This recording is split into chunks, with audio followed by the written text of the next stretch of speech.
please rise and join us in singing Morning Has Broken.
Post-Hurricane Sunday.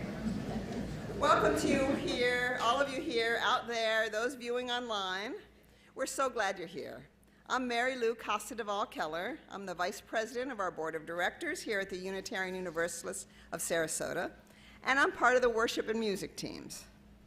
To our visitors, we're so glad that you're here, and we look forward to getting to know you better during our refreshments and conversation hour after our service, out in the courtyard right there. And especially today, well, it's coming up.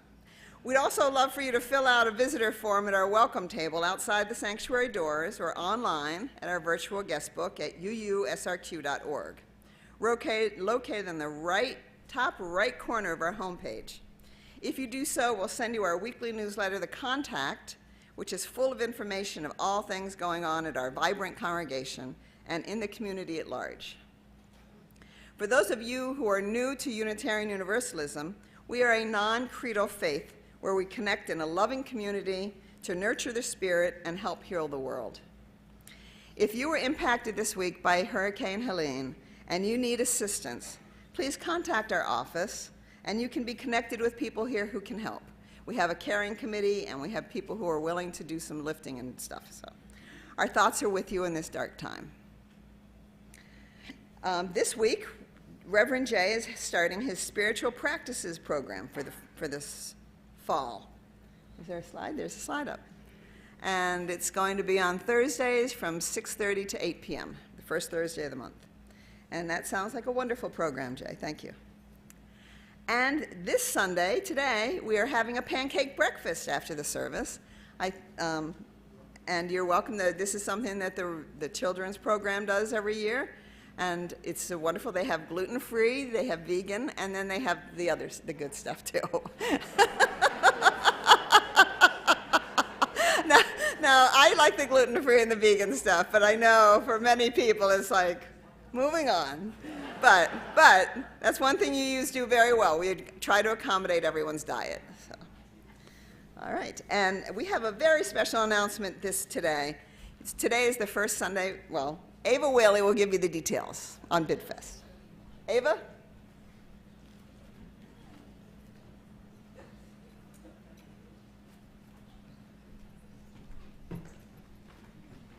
Good morning. For those of you who are new to UUSRQ, BidFest is our annual auction where members donate events and activities. Other members bid on them during the silent or live auction, and winners get to enjoy their winnings all year long. It's the second largest fundraiser we have, but number one for fun. The purpose of the kickoff is twofold: to announce the date and time of BidFest and ask you to put it on your calendar, and to give you some ideas of past donations so you can decide what to donate this year. So let's get started. This year, BidFest will be held on November 16th from 11:30 to 2:30 p.m. Just like last year, it will be on a Saturday. If you come on Sunday, well, let's just say you won't be the high bidder. Here are some events that people donated last year. If you're still stuck for ideas, stop by the BidFest table in the courtyard starting next week and browse through past catalogs. There are plenty of good ideas to choose from. I'm going to let you in on a little secret. UUs love to eat. We love breakfasts, brunches, lunches, dinners, and cocktail parties. We also like outings followed by a meal. We enjoyed food from your kitchen or food in a restaurant, food brought in and food taken out. You don't have to make a fancy dinner. Donate a gift card to your favorite restaurant. Take your winning bidders there, order takeout from your go-to place, or pick your favorite cuisine and make it yourself. Sharing tasty food in the company of UUs is fun and brings in the bids. For example, when word got out how delicious Donna and Hank's pancakes were, people showed up for miles around. Luckily, our UUs pushed their way to the front of the line. They would not be denied. One very popular event was ice cream tasting party hosted by Jody and Linda. Everyone enjoyed their cone and voting for their favorite flavor. But there's always one in a crowd, isn't there? Take a look at this guy.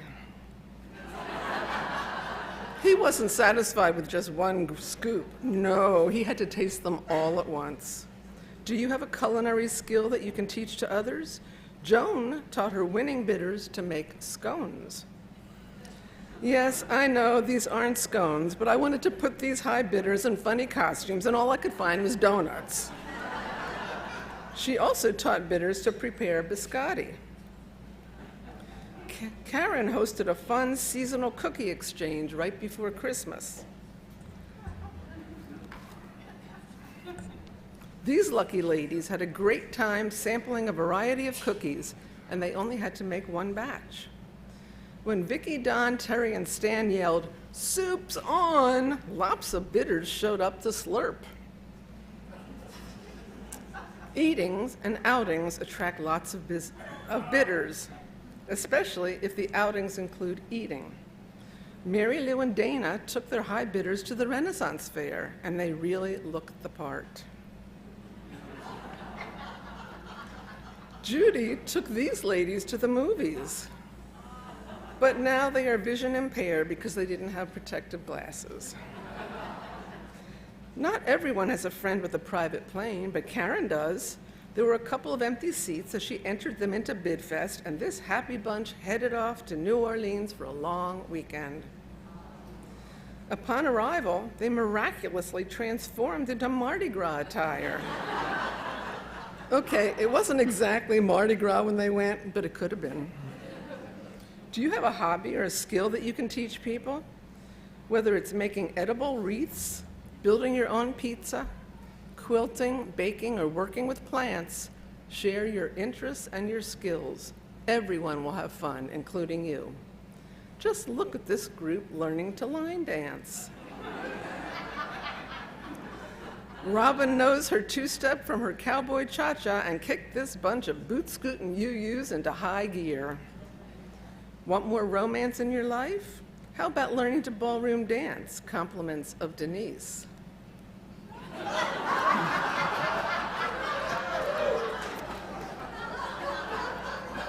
People really enjoy playing games.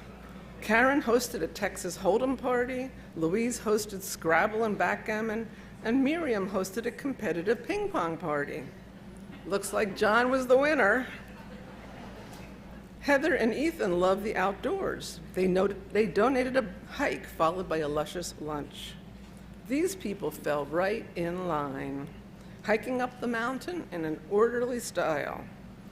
But there's always the hot doggers who just have to show off.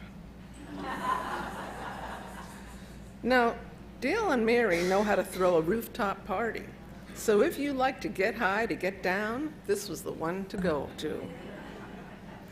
One highly valued donation is a ride to the airport. Carolyn offered round-trip transportation to either Sarasota or Tampa. She might not show up in a yellow cab, however. And finally, we have a performance by Liberace. What? You didn't know about our very own Don Liberace? He puts on a fabulous concert, complete with narration, and there is no seat restriction, so let's fill up the entire sanctuary. BidFest is only as successful as your donations, so please donate your time, your talent, and your novel or not so novel ideas, and get ready to have some fun.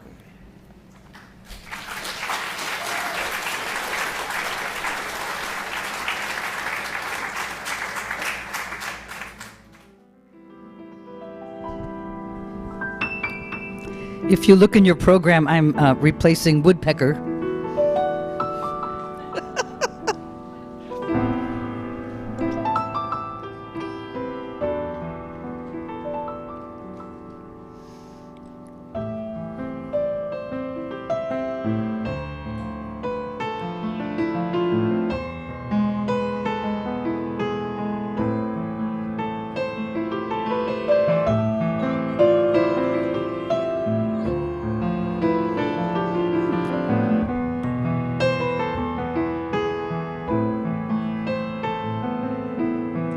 If blood will flow when flesh and steel are one, drying in the color of the evening sun, tomorrow's rain will wash the stains away, but something in our minds will always stay.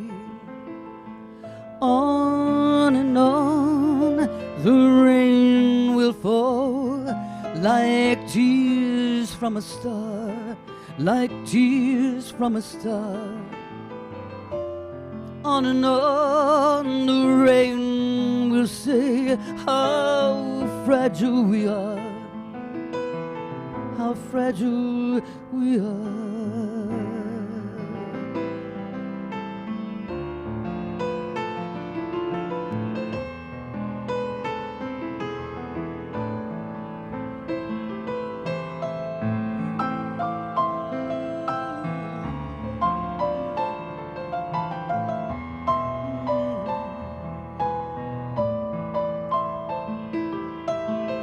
Perhaps this final act was meant to clinch a lifetime's argument that nothing comes from violence and nothing ever could. For all those born beneath an angry star, lest we forget how very fragile we are. On and on the rain will fall like tears from a star, like tears from a star. On and on and on and on the rain will say how fragile we are, how fragile we are.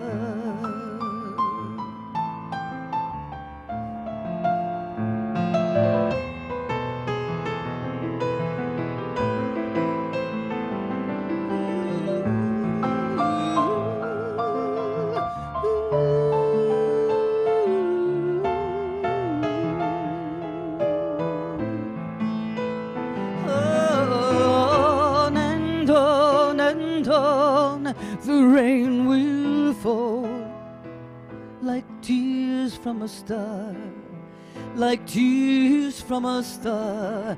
On and on the rain will say how fragile we are, how fragile we are.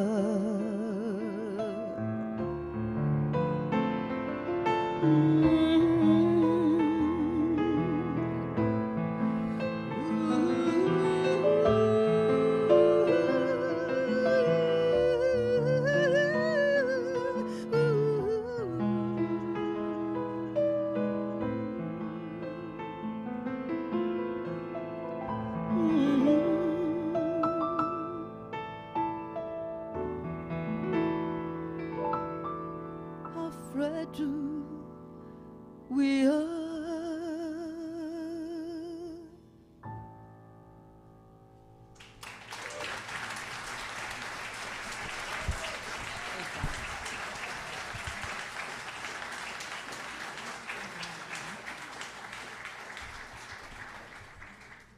Thank you, Margie. That was wonderful. Wonderful, absolutely.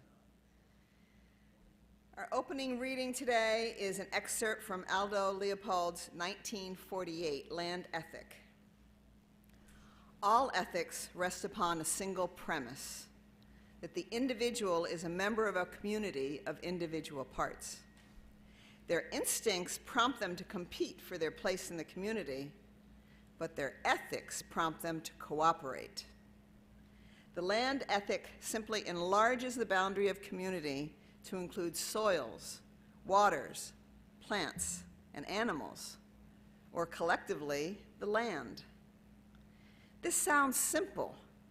Do we not already sing our love for and obligation to the land of the free and the home of the brave? Yes, but just what and whom do we love? Certainly not the soil, which we are sending helter-skelter downriver. Certainly not the waters, which we assume have no function but to turn turbines, float barges, and carry off sewage. Certainly not the plants, of which we exterminate whole communities without batting an eye. Certainly not the animals, of which we have already destroyed many of the largest and most beautiful species. A land ethic affirms their right to continued existence. In short, a land ethic changes the role of Homo sapiens from conqueror of the land community to member and citizen of it. It implies respect for our fellow members and respect for the community in its entirety. As we light our chalice, please repeat with me our value statement on interdependence. We honor the interdependent web of all existence, with reverence for the great web of life, and with humility we acknowledge our place in it.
to make an art of it.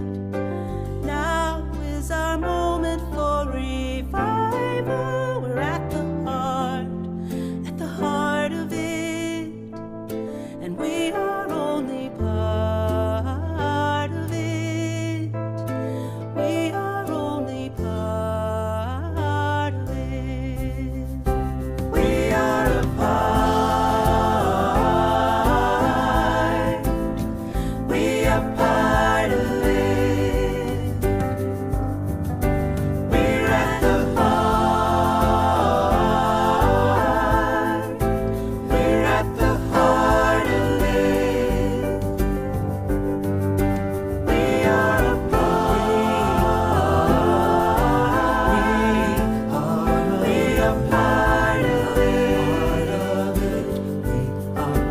We're at the heart.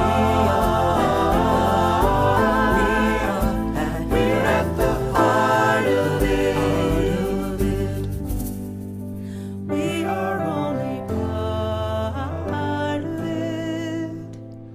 We are only part of it.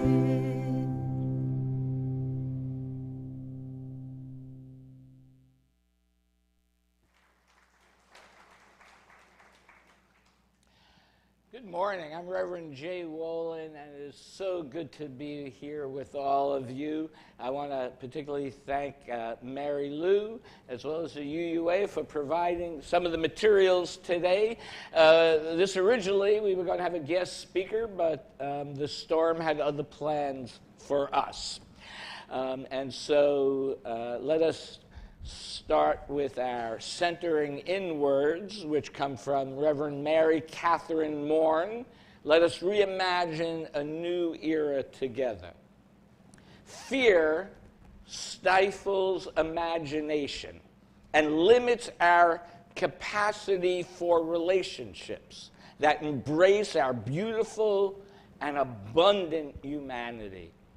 Fear creates cynical cycles of supremacy, fear, and extractive relationships with each other and our planet. Reimagining together is how we overcome fear. Reimagining together is how we build new relationships and a new era, putting love at the center. Today, especially, we put love at the center of our work for climate justice. Let us imagine a new era together. As we go into a time of silence, let us contemplate how we would reimagine a new era together.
week is the Climate Revival Justice Weekend from the UUA, and so this comes from them.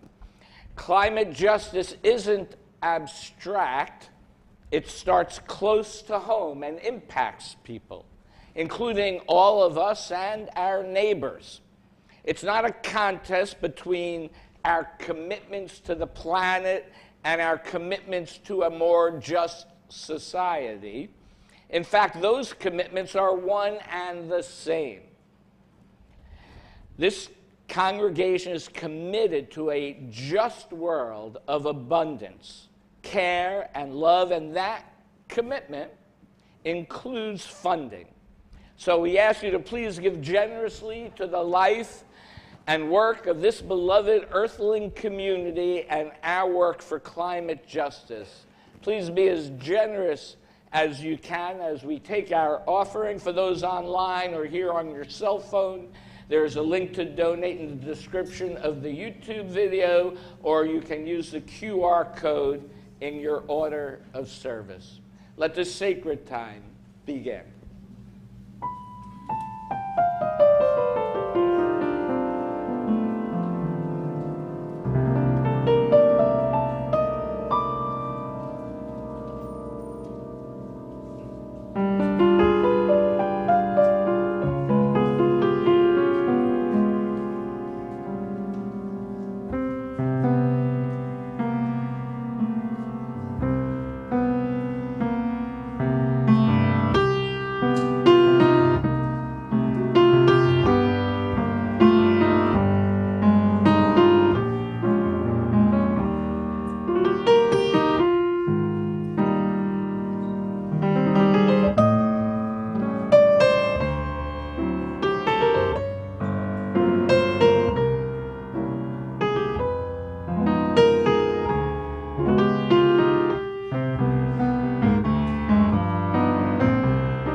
Also, I just want to give thanks as well. I know the choir is going to be singing today without their normal practice, and Margie, I don't know where you are. I know you're in there somewhere. Thank you. She stepped up when we knew we had an open slot, and so thank you very much. And truly, truly a pleasure to hear you sing. So our next reading comes from When We Center Love in Our Climate Movements by Rachel Myslivy, the climate justice strategist for the Side with Love at the Unitarian Universalist Association. The love that lives at the center of our faith is a love that expects nothing less of us than rebuilding of this struggling world. We hold a love greater than we know between and among us, born from all that we hold holy. It takes many of us in community to insist that a better future is possible.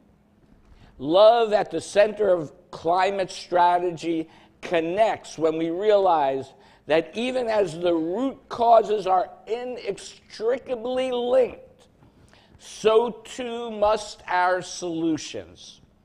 Love at the center of our climate resilience builds when we overwhelm the challenging realities with community care.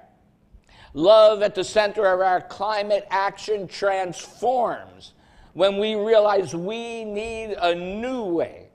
Love at the center of our climate teams nourishes when we overwhelm those challenging realities with collective care. Love at the center of our UU climate movements reimagines a flourishing world. When love is at the center of our climate movements, love grounds, love connects, love builds, love transforms, love nourishes, love reimagines. So let's reimagine together, friends, a world where all communities thrive.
So how do we continue on with environmental justice work when many politicians seem to deny the existence of it, let alone humans' impact on climate?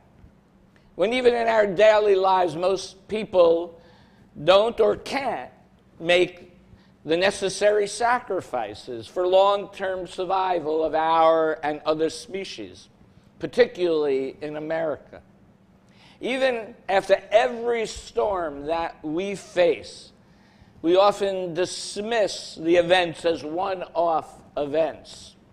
We continue to overbuild and take up land that in the past might have been used as a buffer to storms.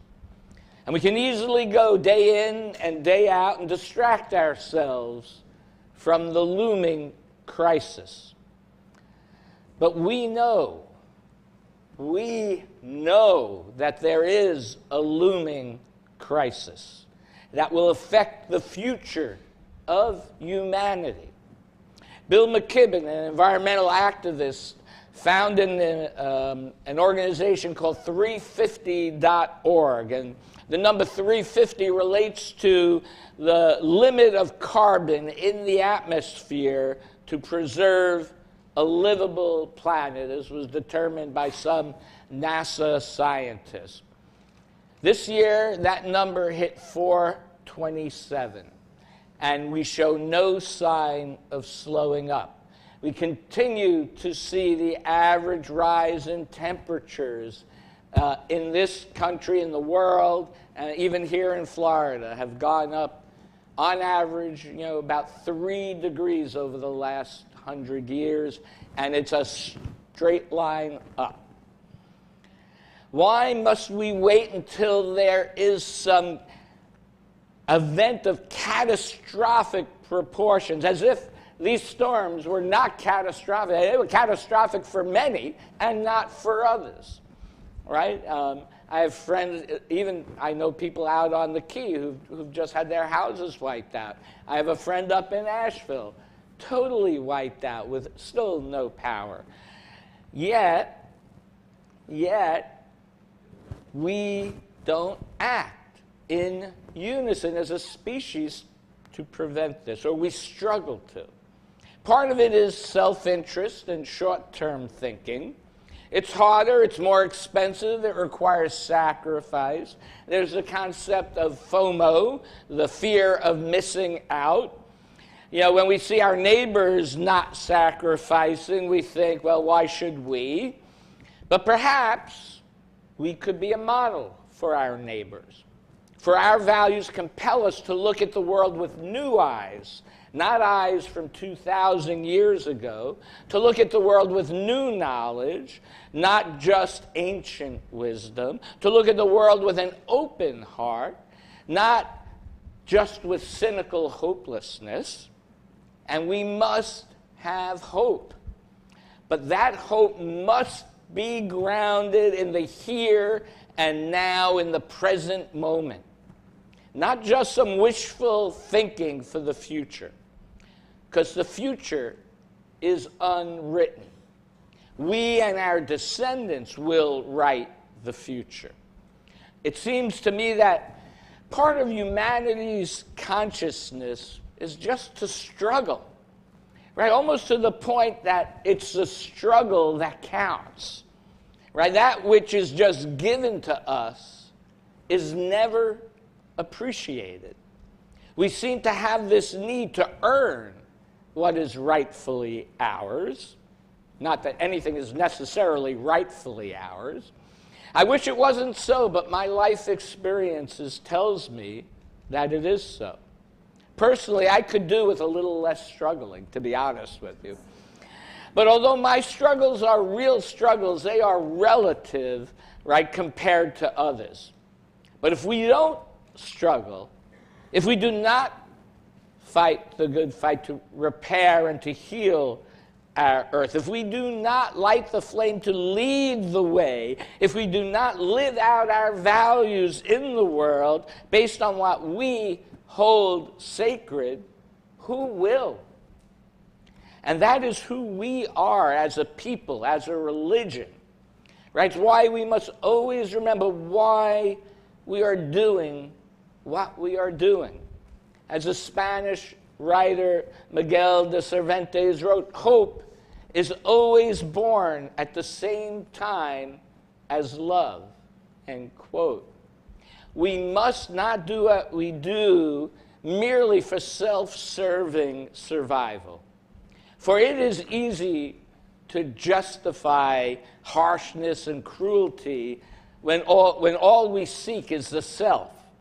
Right? We can always find ways to justify helping ourselves while others suffer when all we seek is the self. We must realize that the earth and our lives on the earth are sacred. We must learn to love the earth and each other and everyone. It is only when we love another that we will go to any lengths to not only support another, but allow others to thrive. How can we not love the earth? Right? It sustains us with food and drink and shelter.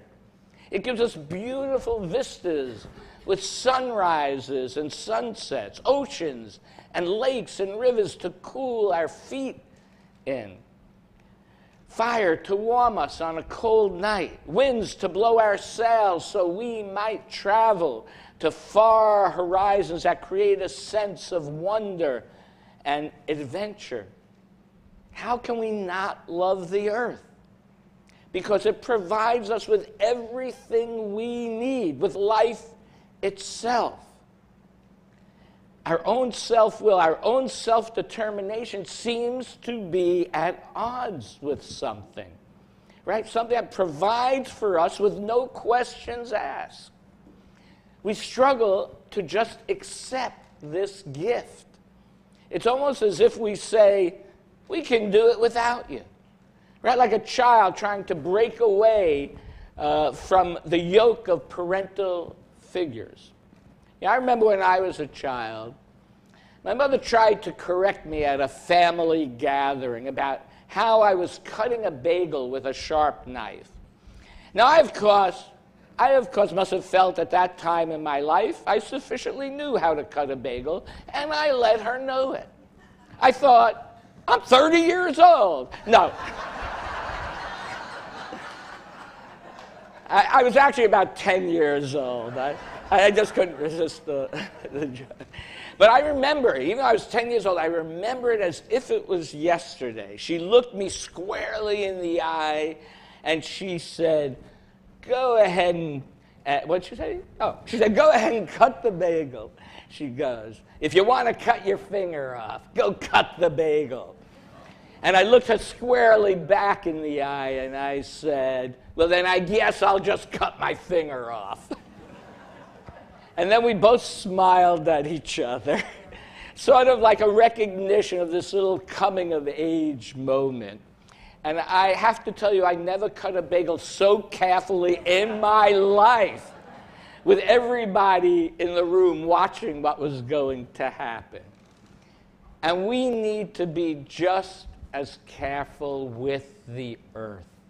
Right? We forget we are still in our infancy as a species. Right? Compared to the existence of the earth.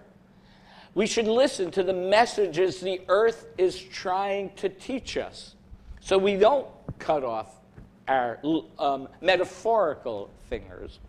Earthquakes, where we are doing more fracking. Flooding and landslides, where we are overbuilding. Droughts and extreme weather conditions as climate change and temperatures rise. Let us be very careful with the earth. Let us protect it, just as I and my mother tried to protect my thumb. So the question is, what can we do? Our Unitarian Universalist inspirations include a call to, and I quote, draw upon and be inspired by scientific understandings that help us make meaning and live into our values, end quote. So scientific understanding is clearly telling us that we need to move away from a carbon-based economy. And I know some people like to joke about it, but I am proud that I see so many hybrid cars in our parking lot. We do this in part because it's an outward expression of our inward values. Not just because it saves us money on the cost of gasoline, which is a nice perk, right? But because it sends a message to everyone who sees us that we care about the planet and is a model for others to follow. It's like saying, you know, I never see a blue car, and then all of a sudden all you see are blue cars, right? So, you know, I never saw a hybrid car, now they are all over the place, right? So it's a model. And we can also shift from carbon-based energy on the choices that we make around food, how our food system contributes to climate change, even in our own households. And we can make a personal plan for more climate-friendly food choices. And lastly, I ask you to try and shift your consciousness, right? Shift your consciousness away from despair and to hope. A shift of your consciousness away from distraction and towards intention. A shift of your consciousness away from complacency and towards action. A shift of your consciousness away from consumption and towards conservation. A shift in your consciousness away from self-interest and towards community care. And it's not just in our own country. In addition to what happened to indigenous population of this country when Europeans arrived, which will be the topic of next week's sermon, a little teaser, our country has invaded and influenced other countries to obtain resources, which upsets ecosystems and discards cultures.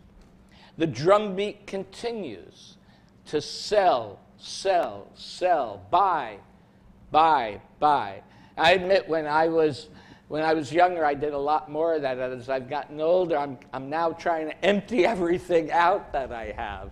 And it's not always so easy. So instead, I ask you for a different drumbeat. I ask you for the drumbeat of sustainability. I ask you for the drumbeat of communality. I ask you for the drumbeat of environmental and economic justice, both of which I feel are interconnected. We need to grow the climate justice movement, quoting the UUA website, recognizing the interdependence of life, all life. We are called as a people of faith and conscience to heal and sustain the planet we call home, end quote. We must envision change and act on that change. We must commit to act so that we can live and love the beauty of who both we and the earth are. And doing this, we will grow as human beings. And we will evolve as human beings by acting authentically for the common good. We shall realize the best of humanity. Yeah, I remember the movie, I don't know if anybody remembers the movie Starman with Jeff Bridges. I guess I'm dating myself a little bit. But he's a friendly alien visiting Earth. And his observation of humanity was, and I quote, "You are at your best when things are at their worst," end quote. Well, it is time for our best. Right? This year is the 35th anniversary of the Unitarian Universalist Association Green Sanctuary Program. In their reimagining of this program, they suggest there are 4 essentials of climate action: transforming our congregation, building resilience, mitigation, and working for climate justice. Transforming the congregations means understanding our local context and learning to build collaborative relationships within the community. No one can do this alone. I think really looking at it, we had an event last week that our green team sponsored. We had like 40 local organizations here being celebrated who work on climate justice work. And that's it. No one can do it alone. We all have to come together for this. It's also key to understand the intersectionality of climate justice and other justice issues. And I do think also building a community of resilience is a key. Right? Being together, knowing we're not alone, helps us. That in and of itself helps us build resilience for this. And it is. It's going to be a long road ahead. We've seen just this past 2 years storms devastate parts of our local community. And we were not even in a direct path of the storm. Nothing gives us any indication that these storms are going to lessen in the future. So how can we cultivate communities of care to prepare for and respond to climate disasters? That is not only what we as a congregation should do, and there are people who've been affected, and other members, it's all been informal. Other members jumped in, gave people places to live, gave them car to drive. We are a community of care for each other. Now, how do we extend that out to the whole community? You know, people always ask me why I love Sarasota, and after I tell them what a wonderful congregation this is, I always state that we have the most beautiful beaches in the world, and I mean both of those things, by the way, and they will not continue to be beautiful, right? If they are polluted or if they're not accessible because of the sand being lost and all the storm damage. It's important to get in touch with what we appreciate about nature. Not just its practical benefits, but its beauty, its grandeur, right? Its inspiration to us. Because that is the why that will move us to action. You know, it can seem overwhelming. So it was with great interest that when the Side with Love put up this following slide, and I know you probably can't see, may not be able to see all of it, what my community needs, what brings me joy, what I have to offer. So what my community needs, there is so much to do, but we need to focus on what are the most important issues in our community that we can actually impact. The next question, what brings me joy? Now, I thought this was really important. Like, we should act from a place of joy and passion in what we are doing. That's the only way we will be successful in changing the cultural zeitgeist. Nobody is changed by being scolded, right? They will be changed when they are inspired. It should be joyful to gather with friends and neighbors, to not only appreciate nature, but to work to preserve it. And that's what it is. We also have to work to appreciate it, recognize it, and a gift that we have. You know, I have to admit, after I wrote this sermon, I realized the juxtaposition of talking about like less consumption on the same day that we talked about the kickoff for the auction and buying things. But I have to say that if we do not do things that are joyful to us, if we do not build our relationships together, and these are events that help us tighten our relationships, build our relationships, get to know each other, enjoy the beauty of each other. We need to remember what it is we are fighting for. And that money raised for the organization hopefully inspires you to act and is a force for good in the world. The UUs of Sarasota are a force for good in the world. Which leads to the third circle. What do I have to offer? And Deepa Iyer, author of the book Social Change Now, A Guide for Reflection and Connection, creates a framework that accounts for, we can have the next picture, that accounts for each individual's unique skills, knowledge, lived experiences, and stage and place in life. I'll just read through these. I don't have time to go to them in detail.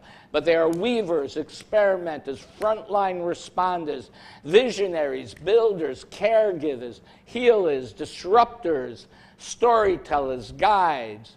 So see, each of us, we each have something that we can add to reviving our planet, our home, so that it will be here for our descendants and everyone's descendants. Now, please join me in exalting our earth, our blue boat home, as we sing our closing hymn, 1064, Blue Boat Home.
closing words are from the Reverend Peggy Clark. Knowing how quickly the flame of truth may be extinguished, how easily the chalice of fellowship may be broken, let us be vigilant in our faith, keep peace in our hearts, and make care for one another. The watchword of our lives together. So, as we put our light out, let us put our light into everywhere, into the world. Our light goes out everywhere, healing and hope are needed. Let us go in peace to love and serve the world and one another. Please join me in extinguishing our chalice. We extinguish this flame, but not the light of truth, the warmth of community, or the fire of commitment. These we carry in our hearts until we are together again. So go forth, eat pancakes, bid on auction things, and go and do good and have fun. Have joy. Thank you. Thank you for your presence.